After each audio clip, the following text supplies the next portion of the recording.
Hello aspirants. So NABARD grade A 2025 exam से related ये एक कंप्लीट डिटेल्स की वीडियो रहने वाली है।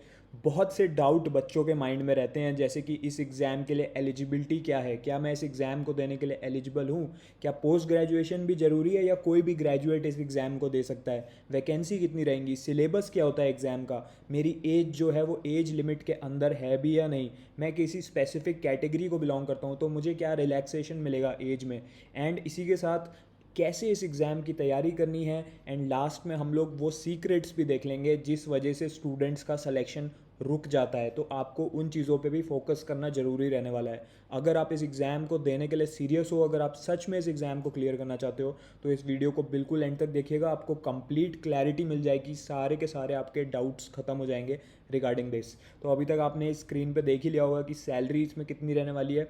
बहुत ही हैंडसम सैलरी है, 1,20,000 पर मंथ। इसको भी डिस्कस करेंगे। तो सबसे पहले शुरू करते हैं सिलेबस के साथ। जो नाबार्ड ग्रेड ए का लेटेस्ट सिलेबस है इस ईयर के एग्ज़ाम के लिए 2025 के लिए, उसकी पीडीएफ आपको फ्री में एक्सेस हो जाएगी। नीचे लिंक गिवन है वीडियो के डिस्क्रिप्शन में, आप लिंक पे क्लिक करोगे पीडीएफ के, आपको अपनी ईमेल आईडी एंटर करनी है एंड उसके बाद ये पीडीएफ आप एक्सेस कर सकते हो। इसमें कंप्लीट डिटेल्ड सिलेबस गिवन है जो इस साल का लेटेस्ट पैटर्न का सिलेबस है, प्रीलिम्स के लिए भी और मेंस के लिए भी। तो वहाँ से जाके आप इसको एक्सेस कर लीजिएगा। वैकेंसी की अगर हम बात करें तो प्रीवियस ईयर यानी कि 2024 की अगर हम वैकेंसी देखें तो टोटल जो वैकेंसीज़ आई थी नाबार्ड ग्रेड ए की वो 102 वैकेंसीज़ थी। अच्छी खासी वैकेंसीज़ थी एंड इतनी वैकेंसीज़ ही एंड इससे थोड़ी सी ज़्यादा हम एक्सपेक्ट कर रहे हैं नाबार्ड ग्रेड ए इस साल के 2025 रिक्रूटमेंट में। ऑलराइट, एज लिमिट क्या रहने वाली है? जो जनरल कैटेगरी को बिलोंग करते हो अगर आप, तो आपकी एज लिमिट 21 से लेकर 30 के बीच में होनी चाहिए। 21 से 30 साल के बीच में आपकी एज होनी चाहिए। एग्ज़ाम में अपीयर होने के लिए जब नोटिफिकेशन आता है उसी मंथ की फर्स्ट डेट से आपकी एज काउंट करी जाती है। बहुत से लोगों को नहीं पता होता, इसीलिए मैंने ये बता दिया। एज का रिलैक्सेशन मिलता है बिल्कुल। एससी और एसटीज़ को 35 ईयर्स तक एलिजिबल हो आप। अगर आप ओबीसी कैटेगरी को बिलोंग करते हो तो आप 33 ईयर्स तक एलिजिबल हो। और भाई अगर आप पर्सन विद बेंचमार्क डिसेबिलिटी हो तो फिर आपको 40 ईयर्स तक एलिजिबल हो आप एग्ज़ाम में अपीयर होने के लिए। अब सैलरी की बात कर लेते हैं। 1,20,000 इसमें अप्रॉक्सीमेटली आपकी ग्रॉस सैलरी आने वाली है, जो बहुत ही अच्छा मोटिवेशनल फैक्टर होना चाहिए। आपको पहले मंथ से ज्वाइन करते ही, ट्रेनिंग के टाइम से ही आपको इतनी सैलरी मिलने लग जाएगी और टैक्स डिडक्शंस के बाद आपकी रफली जो इन हैंड अकाउंट में जो पैसे आएंगे भाई, वो 1 लाख रुपए रहने वाले हैं हर महीने। तो इतनी हैंडसम सैलरी आपको अपनी ज्वाइनिंग पे ही मिल जा रही है जस्ट आफ्टर योर ग्रेजुएशन। हाँ, तो इसमें आपको पोस्ट ग्रेजुएशन की रिक्वायरमेंट वैसे नहीं है एज सच। अगर कोई ग्रेजुएट बंदा भी है तो वो भी इसमें जनरलिस्ट के लिए अप्लाई कर सकता है, जो कि एक ऑफिसर लेवल पोस्ट है, बहुत रिस्पेक्टेबल पोस्ट है। एजुकेशनल क्वालिफिकेशंस को एक बार देख लेते हैं। तो जो इसमें RDBS कहते हैं, जो इसका जनरलिस्ट होता है, रूरल डेवलपमेंट बैंकिंग सर्विस, इसमें आपकी सिर्फ बैचलर्स डिग्री की रिक्वायरमेंट है। अगर कोई पोस्ट ग्रेजुएट है तो वेल एंड गुड। 60% आपको चाहिए अपने ग्रेजुएशन में। अगर आप SC ST या PWBD को बिलोंग करते हो तो 55% ही चाहिए। उसके बाद पोस्ट ग्रेजुएशन की क्या रिक्वायरमेंट है? पोस्ट ग्रेजुएशन में आपको 55% चाहिए। अगर आपने पोस्ट ग्रेजुएशन कर रखा है तो आप 55% अगर आपके हैं तो भी आप अप्लाई कर सकते हो, फिर आपके ग्रेजुएशन के मार्क्स कंसिडर नहीं होंगे।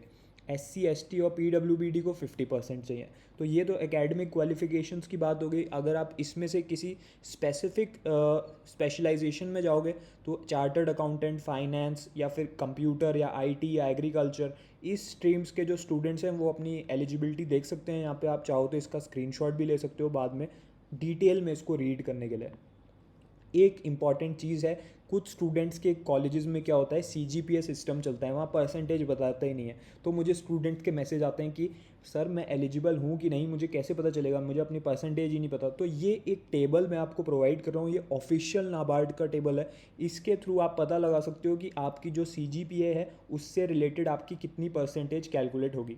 तो आप देख सकते हो 6.75 जिनका CGPA है उनकी परसेंटेज 60% मानी जा रही है। तो आप इसके थ्रू अपनी CGPA कंपेयर करके कॉलेज की आप उसको देख सकते हो।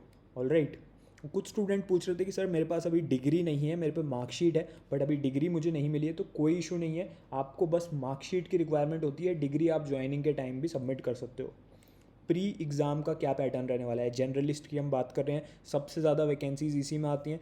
तो सिलेक्शन प्रोसेस ये रहेगा, पहले आपका प्री होता है, फिर आपका मेंस होता है, उसके बाद आपका साइकोमेट्रिक टेस्ट होता है, एक बहुत ईजी रहता है, एंड उसके बाद आपका इंटरव्यू होता है। तो सबसे पहले प्रीलिम्स के ऊपर आ जाते हैं। इसमें 8 सब्जेक्ट्स आपसे पूछे जाएंगे। जी हाँ, 8 सब्जेक्ट का ये टेस्ट होता है। सिर्फ 2 घंटे में ये हो जाता है। 200 क्वेश्चन इसमें पूछे जाते हैं। आरबीआई ग्रेड बी में भी यही होता है, 200 क्वेश्चंस पूछे जाते हैं एंड 2 आवर्स का आपके पास टाइम होता है। इसमें मैथ्स, रीजनिंग, इंग्लिश तो है ही, जो नॉर्मल हर बैंक एग्जाम में होती है, आरबीआई में भी पूछी जाती है। जनरल अवेयरनेस भी है। उसके अलावा क्या क्या सब्जेक्ट्स ऐड ऑन हुए हैं, कंप्यूटर नॉलेज आपसे पूछा जाएगा, डिसीजन मेकिंग आपसे पूछा जाएगा 10 मार्क्स का, and agriculture and rural development 40 marks का आपसे पूछा जाएगा, और economic and social issues with focus on rural India ये भी 40 मार्क्स का पूछा जाएगा।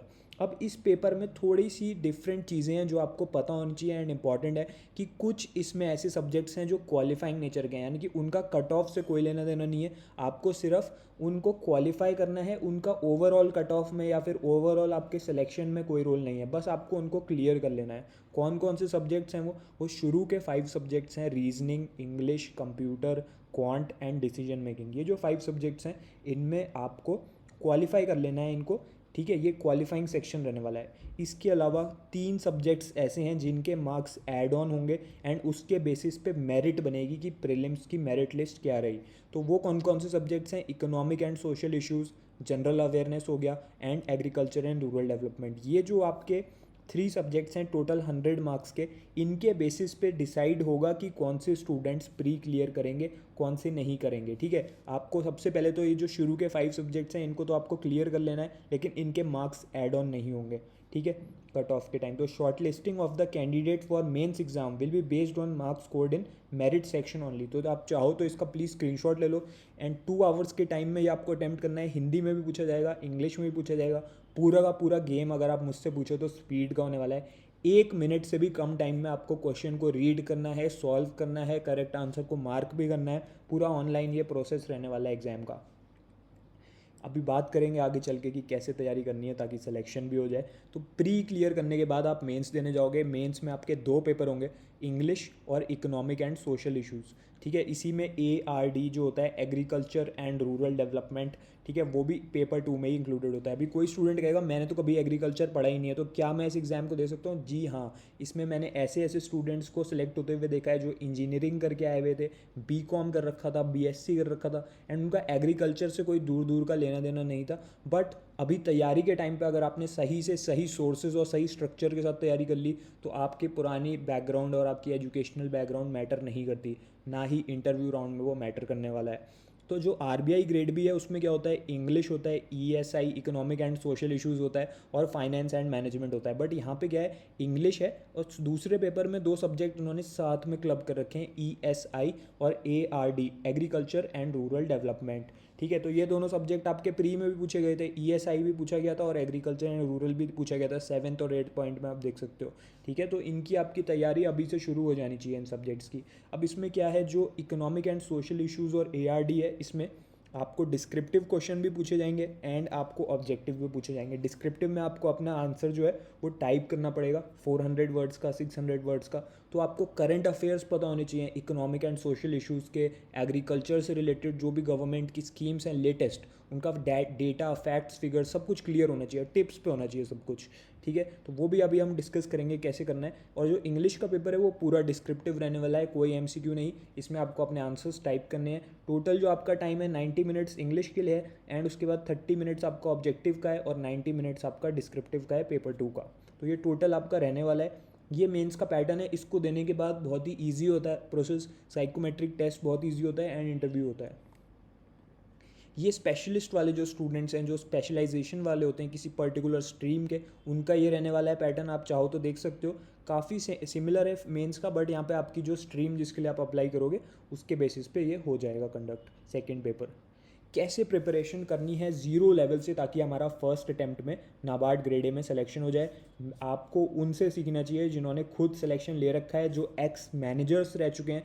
बिगिनर टू बैंकर कोर्स मैंने आपको बता रखा है, इससे आपकी आरबीआई, नाबार्ड और जो भी रेगुलेटरी बॉडी और बैंकिंग एग्जामिनेशंस है उनकी कंप्लीट प्रिपरेशन हो जाएगी एक सिंगल कोर्स के थ्रू। इसमें वही लोग आपको पढ़ा रहे हैं जो खुद सिलेक्शन ले चुके हैं। आपको बिल्कुल 0 लेवल से इसमें नाबार्ड ग्रेड ए के लिए पढ़ाया जाएगा। इसका बैच ऑलरेडी शुरू हो भी चुका है एंड बच्चे ज्वाइन कर चुके हैं। कौन कौन सी दिक्कतें हैं जो आपको अपनी तैयारी के टाइम पे आएंगी?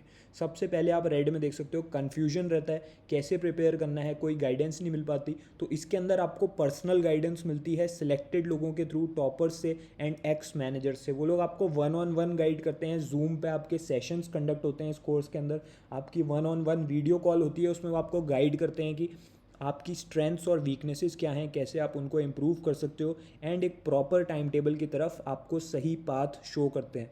सेकंड क्या इशू रहता है कि इतना वास्ट जो सिलेबस है, जो अभी आप देखोगे मैंने पीडीएफ का लिंक भी दिया है डिस्क्रिप्शन में, मैंने आपको बताया था। तो वास्ट सिलेबस को कवर कैसे करना है, प्री और मेंस दोनों की तैयारी एक साथ कैसे करनी है, क्योंकि कुछ सब्जेक्ट्स हैं जैसे कि एआरडी हो गया, ईएसआई हो गया, ये प्री में भी पूछे जाने वाले हैं और ये मेंस में भी पूछे जाने वाले हैं।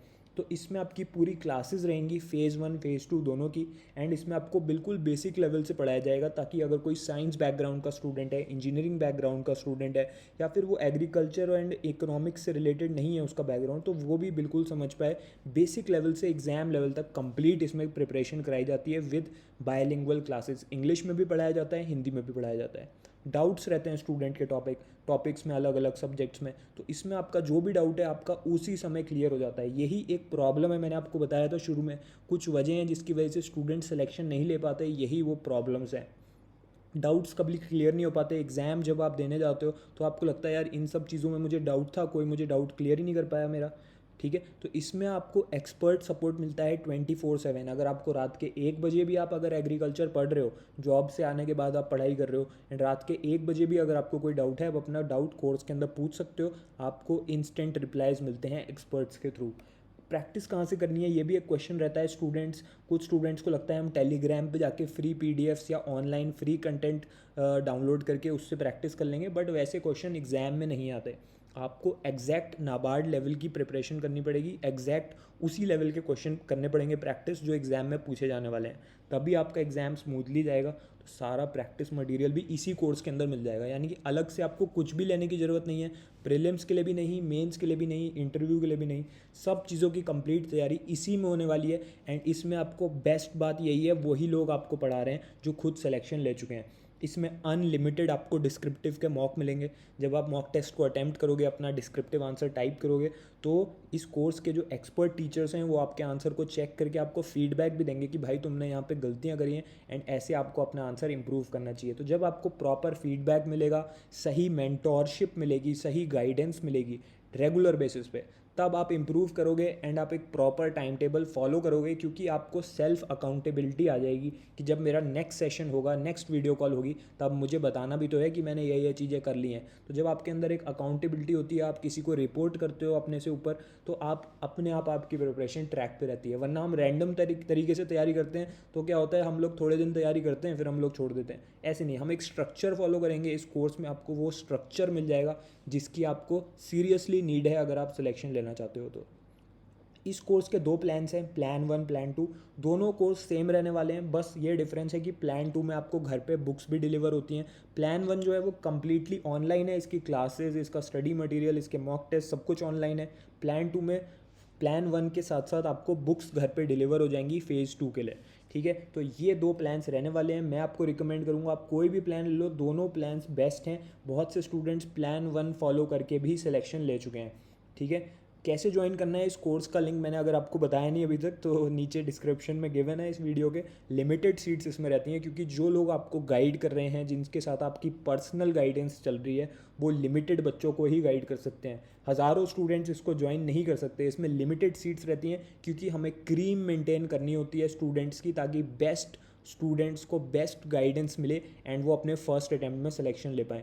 तो ये लिमिटेड सीट्स इसमें बची हुई हैं। अगर आप सीरियस हो तो आप इसको ज्वाइन करके आज से स्टार्ट कीजिए। आज से जिस स्टूडेंट ने इसको ज्वाइन करके शुरू कर दिया, आप बिल्कुल राइट ट्रैक पे हो। आप फर्स्ट अटैम्प्ट में नाबार्ड ग्रेड ए 2025 में सिलेक्शन ले जाओगे। तो अगर आपको और भी कोई डाउट है, आप इस वीडियो के नीचे कमेंट कर सकते हो। एंड डेफिनेटली आप आज से अपनी प्रिपरेशन एक सीरियस नोट पे स्टार्ट कीजिए बिगिनर टू बैंकर कोर्स से, and you will surely clear NABARD grade A 2025। All the best.